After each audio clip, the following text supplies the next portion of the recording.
El Teatro de Mérida.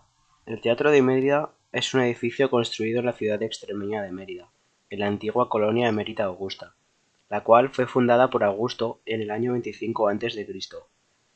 Como toda ciudad importante, tuvo grandes edificios públicos, templos, foro, mercado, circo, anfiteatro e incluso teatro, como podéis saber. A diferencia de en Roma, en España había gran afición al teatro. El Teatro de Mérida es el teatro más importante de España, ya que tenía una capacidad de hasta 5.500 personas. Dentro de la arquitectura romana, los edificios dedicados al ocio tenían una función principal de entretenimiento de las masas, siguiendo el conocido Panem et Circenses. Con este monumento vemos la perfección alcanzada por Roma en sus edificios públicos dedicados al ocio.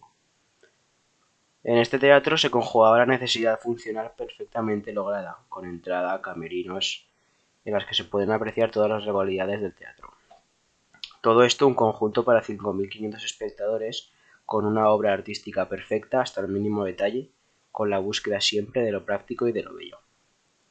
Como excepción al sistema constructivo de los teatros romanos, este teatro de Mérida aprovecha el desnivel natural del terreno, gracias a una suave colina en la que Marco Agripa, yerno de Augusto, en el año 16 a.C. mandó levantar el teatro. Este teatro utiliza distintos órdenes, siendo el corintio el más abundante. Está dividido en 3 pisos. La orquesta tiene 2 puertas que dan al exterior. La cavea era enorme para ser un teatro de provincias, ya que cabían, como he repetido antes, 5.500 espectadores. Esta cavea se construye aprovechando una ladera de la colina, en la que su exterior es de sillería granítica almohadillada y tiene 13 puertas de entrada que comunican con uno y otro de los 3 pisos de la grada. Este graderío se dividía en 3 sectores: Ima cavea, Media cavea y Summa cavea, que venían a distinguir en cierto modo el planteamiento social de la época.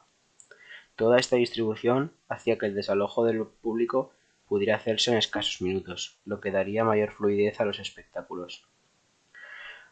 A la orquesta se accede desde el exterior por otras 2 grandes puertas que permitían el paso a carruajes a través de espacios abovedados con puertas. En esta imagen podéis ver las puertas por donde entraban los carruajes al teatro.